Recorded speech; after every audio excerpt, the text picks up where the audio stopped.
নমস্কার বন্ধুরা, আমি আপনাদের প্রিয় সঞ্চালিকা। আজ যে গল্পটি আপনাদের শোনাব সেটি এক নাম প্রকাশে অনিচ্ছুক শ্রোতা আমাকে পাঠিয়েছেন। তার অনুরোধে এই গল্পটি আজ সবার সামনে তুলে ধরছি। আশা করি আপনাদের ভালো লাগবে। আর হ্যাঁ, এই গল্পের কোনো এক ফাঁকে আমি আমার ব্যক্তিগত ইমো নাম্বারটি দেব, তাই নাম্বারটি পেতে হলে পুরো গল্পটি মনোযোগ দিয়ে শুনতে হবে। তখন আমি সদ্য কলেজ পাশ করে।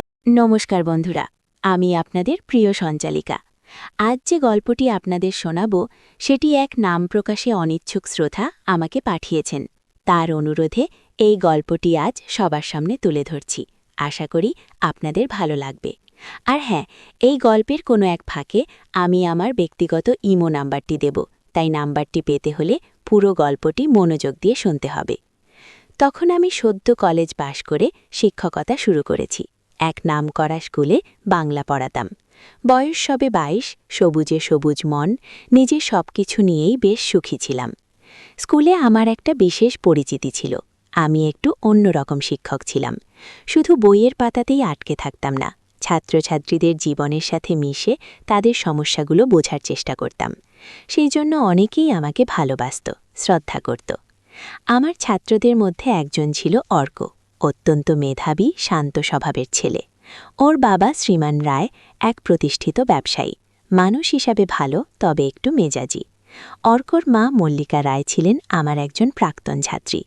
যদিও বয়সের দিক থেকে আমার থেকে সামান্য ছোট, তবু সম্পর্কের খাতিরে তাকে দিদি বলেই সম্বোধন করতাম। মল্লিকা দেবীর পরিবারটি ছিল বেশ সম্ভ্রান্ত। তাদের এক ভাই ছিলেন অরিন্দন। মানুষটা ছিলেন অর্কর বাবার বন্ধু। বয়স প্রায় 40-এর কোঠায়, কিন্তু চেহারায় এক আলাদা গাম্ভীর্য, চোখে এক গভীরতা, যা সহজে অন্য কারোর মধ্যে দেখা যায় না। পেশায় ছিলেন একজন স্থপতি, অত্যন্ত সুপুরুষ, সুশিক্ষিত এবং রুচিশীল। অর্কর স্কুল জীবনের একটি অনুষ্ঠানে প্রথমবার তার সাথে আমার দেখা হয়। অর্কর বাবা মা দুজনেই সেই অনুষ্ঠানে উপস্থিত ছিলেন। মল্লিকা দেবী আমাকে অর্কর শিক্ষিকা হিসাবে চিনতেন, তাই নিজের পরিচয় করিয়ে দিলেন। তবে তার ভাই অরিন্দমকে যখন আমার সাথে পরিচয় করিয়ে দেওয়া হলো, তখন এক অদ্ভুত অনুভূতি হলো আমার। অরিন্দম রায় অর্কর বাবার বন্ধু, কিন্তু আমার কেন যেন তাকে অন্যরকম লাগছিল। তার চোখে মুখে ছিল এক অদ্ভুত আকর্ষণ, যা আমাকে মুহূর্তে সম্মোহিত করে দিল। তার গভীর কণ্ঠস্বর, কথা বলার ধরন, সবকিছুতেই ছিল এক বিরল ব্যক্তিত্বের ছাপ। সেই অনুষ্ঠানে আমরা খুব বেশি কথা বলার সুযোগ পাইনি, কিন্তু যতটুকু কথা হয়েছিল তাতেই আমি তার প্রতি এক ধরনের টান অনুভব করেছিলাম। অর্ক তখনও আমাকে ম্যাডাম বলেই ডাকত, কিন্তু অরিন্দম যখন আমার সাথে কথা বললেন, তার চোখে মুখে ছিল এক অন্যরকম সম্ভ্রম, এক ধরনের মুগ্ধতা। তিনি অর্কর পড়াশোনার খোঁজ নিলেন, আমার পড়ানোর পদ্ধতি নিয়ে প্রশংসা করলেন। তার কথায় ছিল এক ধরনের স্নিগ্ধতা, যা আমার হৃদয় ছুঁয়ে গেল। এরপর বেশ কিছুদিন কেটে গেল। অর্কর স্কুলের বার্ষিক পরীক্ষা এগিয়ে আসছে, তাই একটু ব্যস্ততা বাড়ছিল। আমি প্রায় রোজই অর্কর বাড়িতে গিয়ে প্রাইভেট পড়াতে শুরু করেছিলাম। অর্কর বাবা মা প্রায় বাইরে থাকতেন, তাই আমি একাই যেতাম। অর্ক যখন নিজের ঘরে পড়াশোনা করত, আমি ড্রয়িং রুমে বসে ওদের পুরনো অ্যালবাম দেখতাম। সেই সময় প্রায় অরিন্দমের সাথে দেখা হয়ে যেত। কখনো তিনি বাড়ি ফিরছেন, কখনো আবার বেরোচ্ছেন। প্রতিবারই দেখা হলেই অর্কর পড়াশোনার খোঁজ নিতেন, কিন্তু সেই খোঁজ নেওয়ার ধরনটা ছিল একটু অন্যরকম। তার চোখে মুখে সবসময় এক ধরনের কৌতূহল লেগে থাকত, যেন তিনি শুধু অর্কর পড়াশোনা নয়, আমার সম্পর্কেও কিছু জানতে চাইছেন। একদিন বিকেলবেলা আমি অর্কর বাড়িতে পড়াতে গিয়েছি। হঠাৎ আকাশ ভেঙে বৃষ্টি নামল। এত জোরে বৃষ্টি হচ্ছিল যে বাড়ি ফেরা মুশকিল। অর্কর বাবা মা সেদিনও বাইরে ছিলেন। আমি আর অর্ক দুজনেই বাড়ির ভেতরে। ঠিক সেই সময় অরিন্দম এলেন, বৃষ্টির হাত থেকে বাঁচতে। আমি তাকে দেখে একটু অবাক হয়েছিলাম। তিনি কিছুক্ষণের জন্য ড্রয়িং রুমে বসলেন। অর্ক তখন নিজের ঘরে। আমি অরিন্দমের জন্য চা নিয়ে এলাম। চা খেতে খেতে আমরা অনেক গল্প করলাম। সেই প্রথমবার আমি তার জীবনের অনেক কিছু জানতে পারলাম, তার পেশা, তার জীবন দর্শন, তার একা থাকার কারণ। তিনি বিবাহিত ছিলেন না। তার জীবনে হয়তো এমন কাউকে তিনি পাননি যার সাথে তিনি জীবনটা ভাগ করে নিতে পারেন। তার কথাগুলো শুনতে শুনতে আমি কখন যেন নিজের অজান্তেই তার প্রতি আরও আকৃষ্ট হয়ে পড়লাম। তার একাকিত্ব, তার গভীরতা আমাকে যেন ছুঁয়ে গেল। আমি অনুভব করলাম আমিও হয়তো তার মতোই একা। আমার জীবনেও এমন কেউ নেই যার সাথে আমি আমার ভেতরের কথাগুলো ভাগ করে নিতে পারি। বৃষ্টি থামার পর তিনি চলে গেলেন, কিন্তু তার উপস্থিতি আমার মনে এক গভীর রেখাপাত করে গেল। এরপর থেকে যখনই আমি অর্কর বাড়িতে যেতাম, অরিন্দমের সাথে দেখা হওয়ার একটা আশা মনে কাজ করত।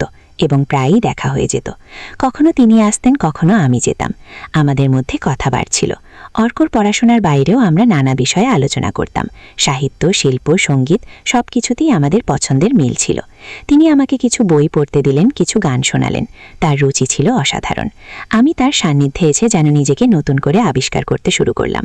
আমার নিজের জীবনের একঘেয়েমি কেটে যাচ্ছিল। তার চোখে মুখে আমি সবসময় এক ধরনের মুগ্ধতা দেখতাম। তিনি আমার দিকে এমনভাবে তাকাতেন যেন আমি তার জীবনের এক অমূল্য সম্পদ। একদিন অর্কর জন্মদিন ছিল। সেই অনুষ্ঠানে অরিন্দম এসেছিলেন। সেদিন তার পরনে ছিল একটি সাদা শার্ট আর কালো প্যান্ট। অসাধারণ লাগছিল তাকে। আমি একটি নীল রঙের শাড়ি পরেছিলাম। অনুষ্ঠানে অনেকেই এসেছিলেন, কিন্তু আমার চোখ শুধু তাকেই খুঁজছিল। তিনি আমার কাছে এসে আমার শাড়ির প্রশংসা করলেন, বললেন, আপনাকে এই শাড়িতে খুব সুন্দর লাগছে। তার এই সরাসরি প্রশংসা আমাকে আরও বিব্রত করে তুলল। আমার হৃদস্পন্দন বেড়ে গেল। আমি কিছু বলতে পারলাম না, শুধু মৃদু হাসলাম।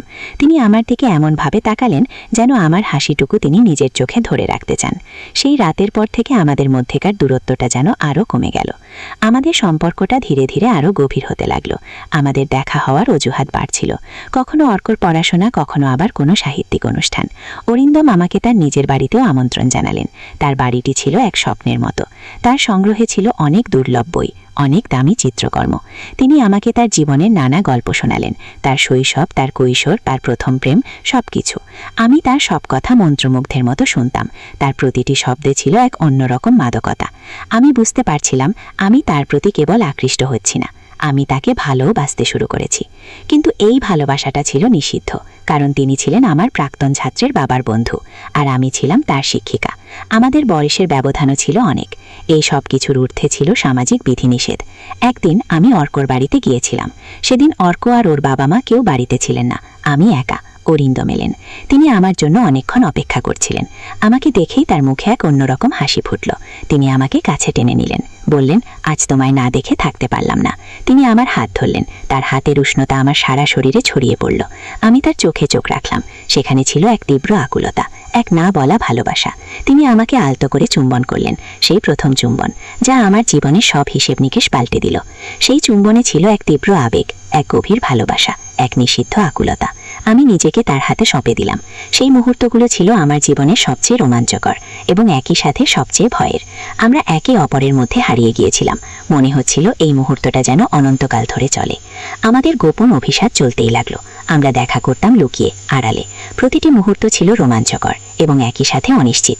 আমরা জানতাম আমাদের এই সম্পর্ক একদিন ধরা পড়ে যেতে পারে, আর ধরা পড়লে আমাদের কি পরিণতি হবে তা ভাবতেও ভয় লাগত। কিন্তু আমাদের টান এত তীব্র ছিল যে আমরা নিজেদের নিয়ন্ত্রণ করতে পারতাম না। অরিন্দমের স্পর্শ, তার উষ্ণতা, তার ভালোবাসা আমাকে যেন অন্য এক জগতে নিয়ে যেত। আমি প্রায়ই ভাবতাম এই অনুভূতি কি পাপ, কিন্তু এই পাপের মধ্যে যে আনন্দ লুকিয়েছিল তা অন্য কোনো সুখে পাওয়ার ছিল না। একদিন অর্ক আমাদের দুজনকে একসাথে দেখে ফেলল।